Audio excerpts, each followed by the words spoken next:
In December 2023, a family became trapped in the middle of a snowstorm in Minnesota, with no cell signal, no way to ask for help, with the cold increasing every minute, and it was a 4-year-old girl who saw something no one else could see, something that would change that family's life forever. A miracle of the Virgin Mary that begins with a wrong decision and ends in a way that no one, absolutely no one, expected.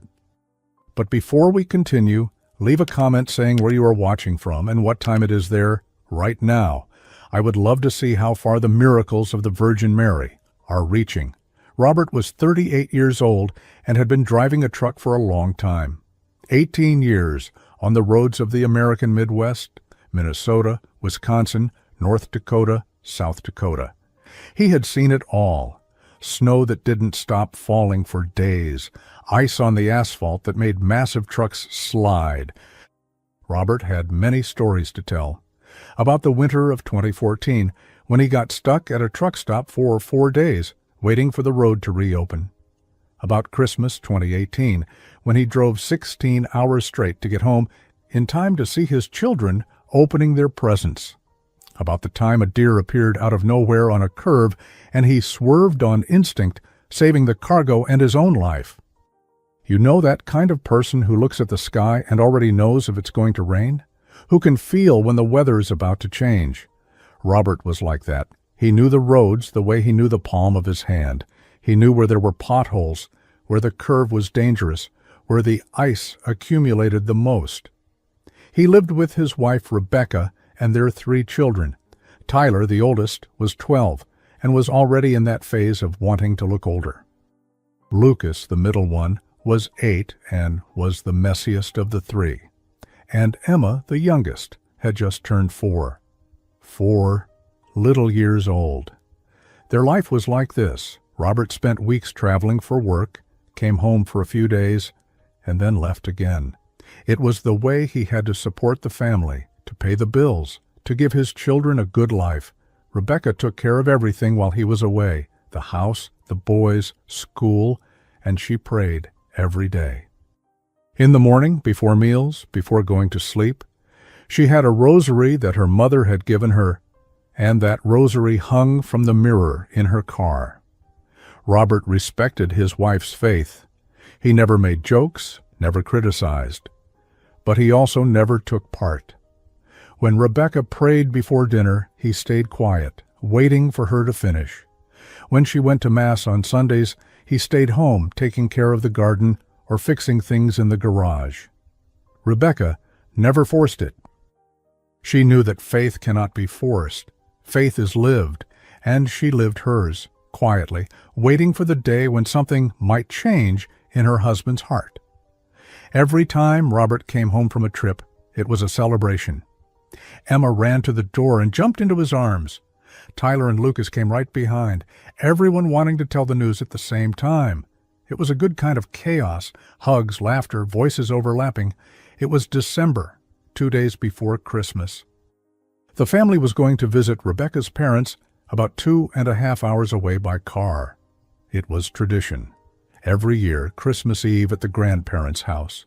The same recipes as always, the same hugs, the same repeated stories that everyone already knew by heart but pretended not to know. Robert checked the weather forecast the night before.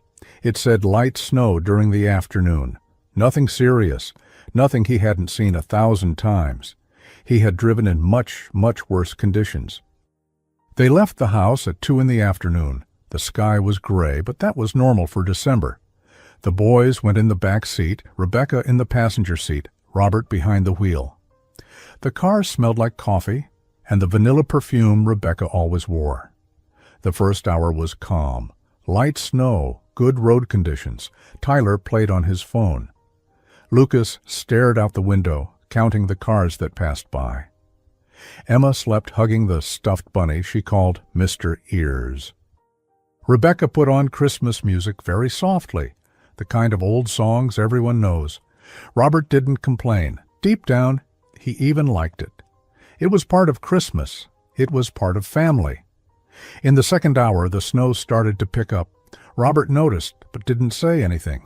Sometimes the forecast was wrong. Normal? But the snow didn't stop increasing. In 20 minutes, it turned into a real blizzard. The kind that looks like someone threw a white sheet in front of the car. You could barely see anything. The wind rocked the car from side to side. Snowflakes slammed against the windshield so fast the wipers could barely keep up. Tyler stopped playing on his phone and looked out the window. Lucas went quiet. Even Emma, who had woken up, seemed to sense that something was wrong. "Robert," Rebecca said, her voice worried. "I know, I see it," Robert replied. He slowed down, turned on the fog lights, but it didn't help much. The GPS showed they still had a long way to go, and at that speed it would take much longer. That's when Robert had an idea. Have you ever made a decision that seemed good at the time, but later turned into a problem? He knew a shortcut, a smaller road that cut across and saved time. He had driven that way several times before. "I'm going to take a secondary road," Robert said. "Cut through." Rebecca didn't say anything. She trusted her husband. He knew the roads better than anyone. Robert turned off. The road was small. 2 lanes, no shoulder, with open fields on both sides. In the summer it must have been beautiful. Corn and soybean fields as far as the eye could see, but in the winter, with that blizzard, it was dangerous. Snow piled up quickly because there was nothing to block the wind. The trees were far apart. The fields were wide open. And small roads like that weren't a priority for clearing. Snowplows went first to the big highways, where more cars traveled. Robert knew that. Of course he did. 18 years on the road, he knew how it worked. But he thought there was time. He thought he knew that route well. He thought it was just another snowstorm. He was wrong. 15 minutes later, the car began to skid. The snow was already too deep. The tires could no longer grip the ground. Robert tried to keep control, but he felt the car sliding sideways. Hold on," Robert muttered through clenched teeth. The car left the road. It wasn't a violent crash. It was almost slow. The car simply slid to the side and sank into the snow. The wheels spun, but the car didn't move. They were stuck. "Dad?" Tyler asked from the back seat. His voice trembled a little. It's okay. Let me see what I can do," Robert replied, trying to sound calm. He grabbed his phone. No signal. They were too far from everything. He tried Rebecca's phone. Nothing there either. The GPS was working, but it showed they were about 15 kilometers from the main road, and without cell service, there was no way to call for help. Rebecca looked at him. In her eyes, Robert saw the fear she was trying to hide from the children. "What do we do eat?" Rebecca asked. Robert took a deep breath. "We wait. We keep the car running to stay warm, and we wait. Someone will pass by. A farmer, someone," Robert said. Tyler heard him. "Dad, how long can we stay here?" Tyler asked. "As long as we need to, son. We're going to be fine," Robert said. But inside, Robert knew the truth. He knew no one was going to pass by there that night. He knew he had put his family in that situation because of a wrong decision. Because of 20 minutes he wanted to save. Guilt began to weigh on his chest. That kind of guilt that tightens, that doesn't let you breathe properly. He was the father. He was the husband. He was the one who was supposed to protect the family. An hour passed. The car was kept running so the heater would keep working, but the cold crept in anyway. That cold that feels like it has weight, that squeezes, that gives no relief. That slips in through the corners, through the cracks. Robert had gotten out of the car twice to try to clear the snow away from the tires. He came back shaking both times, hands numb, feet without feeling, lips cracking. It did no good. There was too much snow. The third time he tried to get out, Rebecca grabbed his arm. "There's no point, Robert. You're just going to hurt yourself," Rebecca said. He knew she was right. But standing still was worse. Standing still meant admitting that there was nothing he could do. Tyler and Lucas were quiet in the back seat. That kind of silence you get when you realize things are serious. Emma was sitting on her mother's lap, looking out the fogged-up window. Rebecca was praying softly. Robert could catch fragments. "Holy Mary, Mother of God, pray for us." He didn't say anything. He didn't make a face. For the first time in a long while, he wanted someone to be listening to that prayer. That's when Emma spoke. "Mommy, who is the pretty lady?" Emma asked. Rebecca stopped praying. "What lady, sweetheart?" Rebecca asked.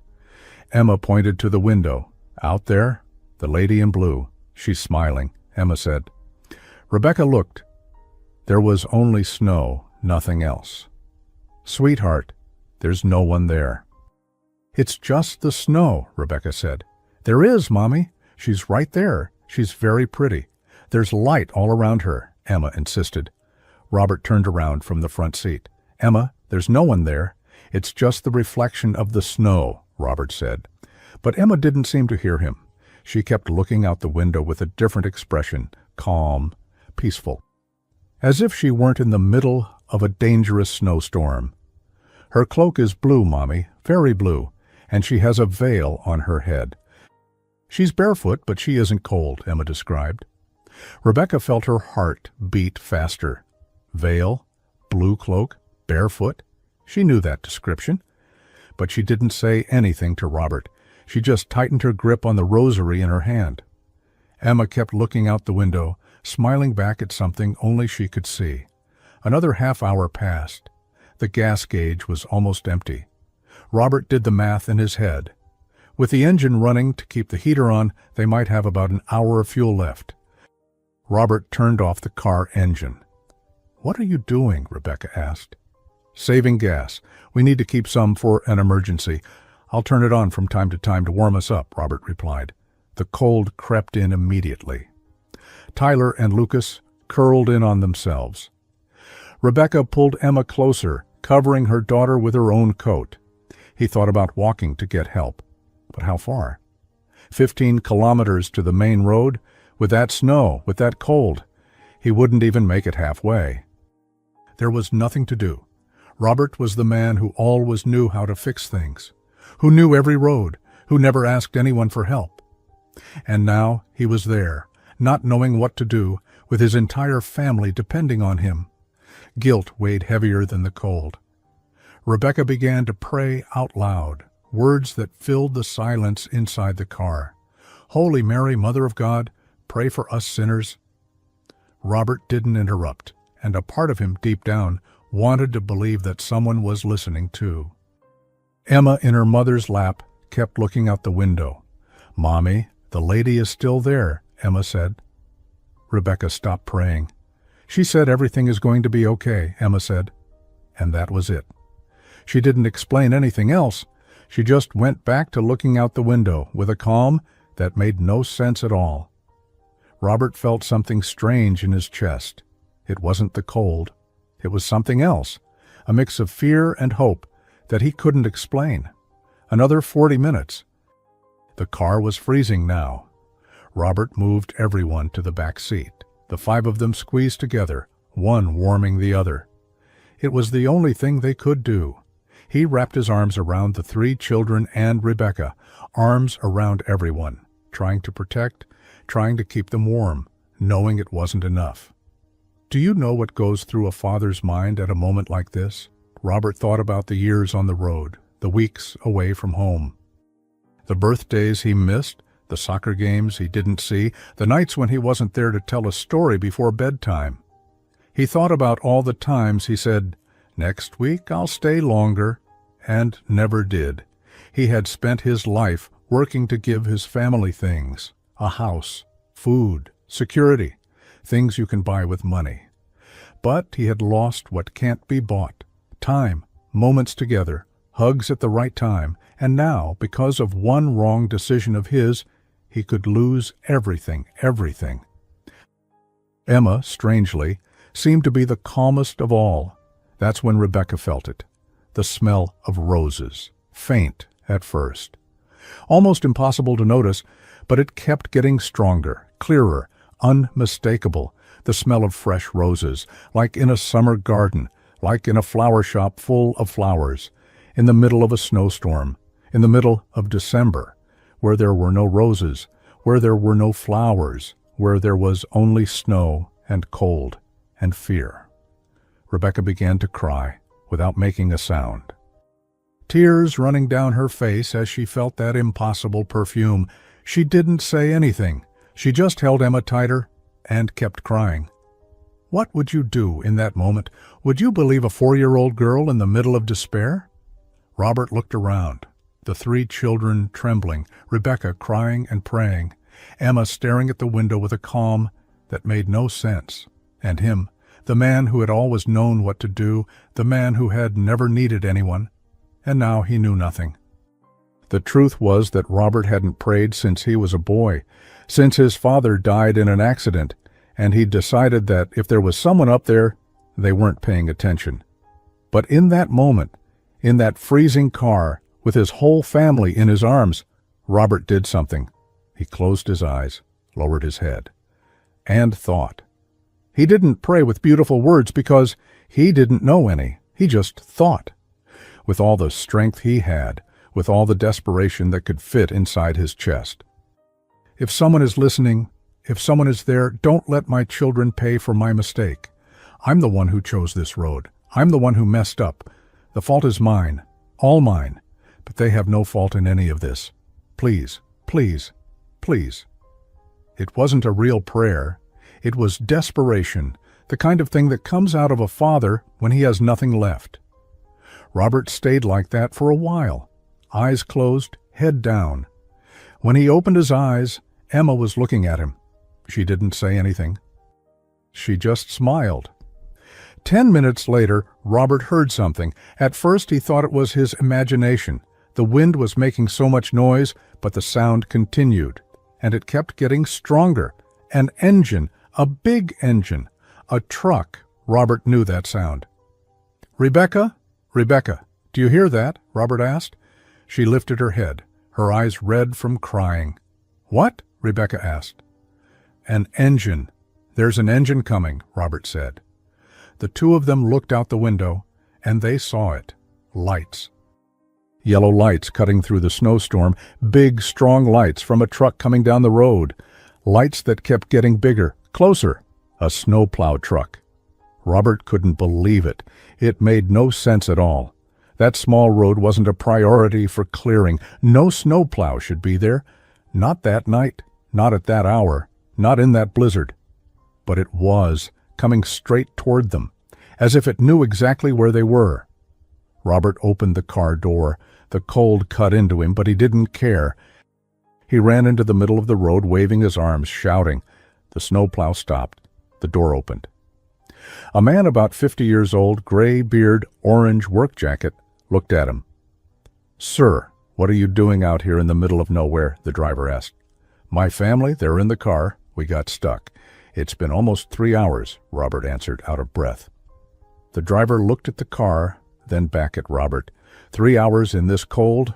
Get in now." "I've got a radio. I'll call for help," the driver said. In the next 20 minutes, everything happened fast. The driver called for help on the radio. An ambulance and a tow truck arrived.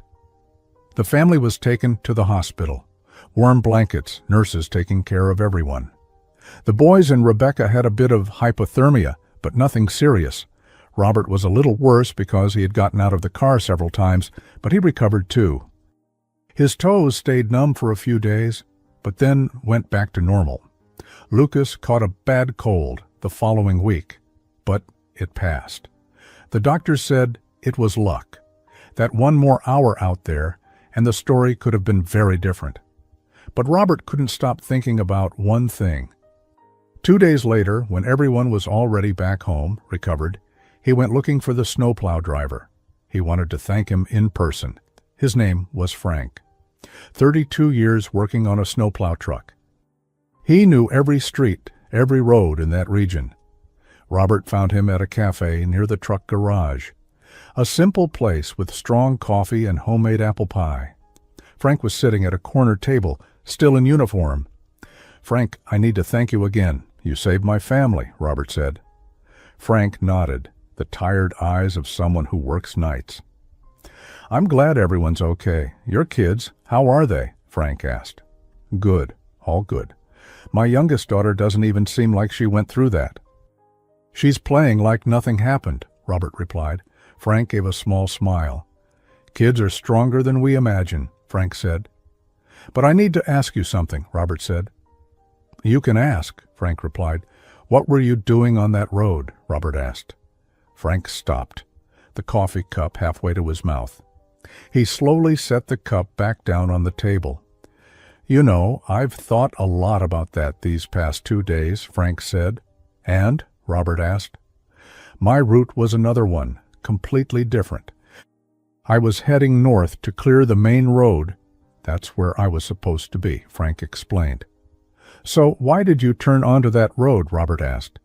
Frank slowly shook his head, like someone trying to understand something he can't quite understand. "I don't know, Robert. I swear I don't know. I was driving, everything normal, and suddenly I felt that I had to turn. It wasn't a thought, it was a feeling, a certainty. I had to go down that road," Frank said.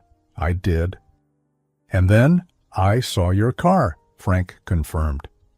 The two of them stayed silent for a moment. The other people in the cafe seemed to disappear. It was just the two of them there, thinking about the same thing. Robert thought about Emma, about the little girl who saw a woman in blue that no one else could see. At the very same moment that, on the other side of the snowstorm, miles away, a driver felt that he needed to change his route without knowing why. At the same moment, at the same instant. Coincidence? Robert no longer knew what coincidence was. He only knew that his family was alive, and that something had happened that night that he couldn't explain. Frank never talked about religion. He wasn't someone who went to church. He didn't see any woman in blue, didn't smell roses. He only felt that he needed to turn, and he did, and that was enough to save an entire family. The weeks that followed were different in the Wilson household. Robert didn't become another person overnight. He was still the same Robert, quiet, practical, more comfortable with tools than with words. He still watched football on Sundays. He still complained about traffic, but small things changed, things that only those who paid attention would notice. The first time Rebecca prayed before dinner after they came back from the hospital, Robert didn't just wait quietly. He lowered his head, too. He didn't say the words. He didn't know the words. But he stayed there, together, in a way he had never stayed before. Rebecca noticed. Of course she noticed. 18 years of marriage, she knew every gesture of that man, but she didn't say anything. She just held his hand. A week later, Robert picked up the rosary that Rebecca kept on the mirror in her car. "Can I borrow it?" Robert asked. Rebecca looked at him, surprised. He had never touched that rosary. "What for?" Rebecca asked. "I want to put it in my truck," Robert replied. She didn't ask anything else. She just handed him the rosary and smiled, a small smile, full of things that words can't say. Now, every time Robert leaves for work, the rosary goes with him, hanging from the truck's mirror, swaying with every turn, every break, every mile traveled. He still doesn't really know how to pray properly. He still doesn't know the prayers exactly right. But sometimes, when the road is empty and the sun is rising on the horizon, he looks at the rosary and thinks about that night. And he feels something he hadn't felt in 30 years, something he doesn't quite know how to name. Maybe it's gratitude. Maybe it's faith. Maybe it's just the memory that once, when he had nothing left, when everything seemed lost, someone listened. Emma never spoke again about the woman in blue. After that night, when someone asked what she had seen, she would only say, "The lady went away," and then she would change the subject. She didn't seem sad. She didn't seem scared. She just seemed at peace. Rebecca keeps this story in her heart. She doesn't go around telling everyone. She doesn't feel the need to convince anyone. But sometimes, when she's alone in the kitchen at night, she smiles, and she whispers softly, "Thank you, Virgin Mary." Robert asked for fewer long trips at work. He earned less money, but he gained time. He gained afternoons watching Lucas play ball. He gained nights telling stories to Emma before bed. He gained Saturday mornings making pancakes with Tyler. He gained entire Sundays at home, unhurried, with no road waiting. He discovered that time is worth more than money. He discovered it late, almost too late, but he discovered it. The family now prays together before trips. It was Rebecca who suggested it, but Robert didn't say no. He stays there, head bowed, in silence. He doesn't say the words, but he's there. And sometimes that's what matters. 6 months later. Robert is on the road coming back from a delivery in Wisconsin. The sky starts to darken, and the forecast talks about snow by late afternoon. Not one of those December blizzards, just normal snow. But Robert learned. He stops at a gas station. Not because he needs to. The tank is still pretty full. But he learned something that December night. He learned that sometimes the right thing to do is to stop, to wait, not to push, not to think you know everything.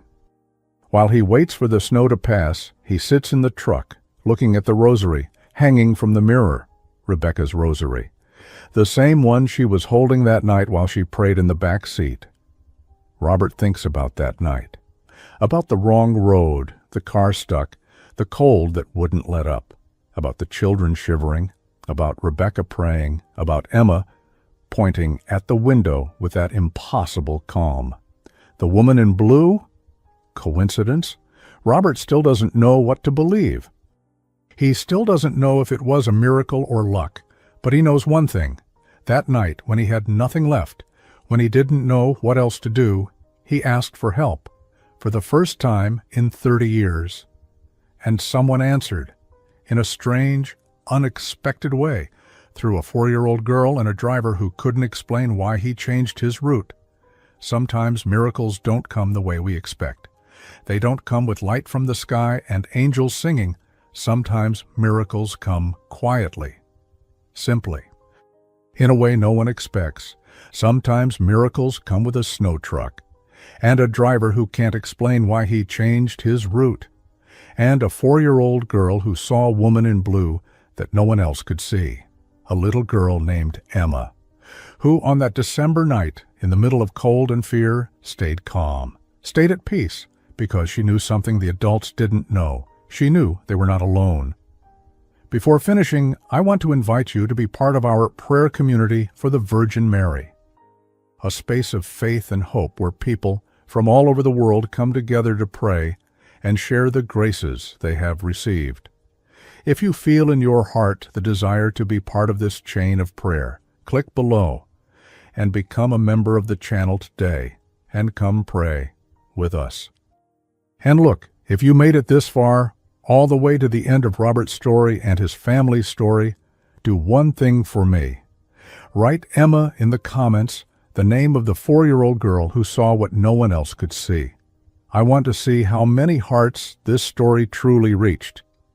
How many people made it all the way to the end. And every time I read that name in the comments, I will know that one more person believes that miracles of the Virgin Mary still happen, even today, even now. If this story touched your heart, subscribe to the channel and activate the notification bell. Write in the comments about a miracle you have already seen or lived, or about a moment when something happened that you simply cannot explain. And share this video with someone who needs hope today. May the Virgin Mary continue blessing and protecting you and your entire family. Amen.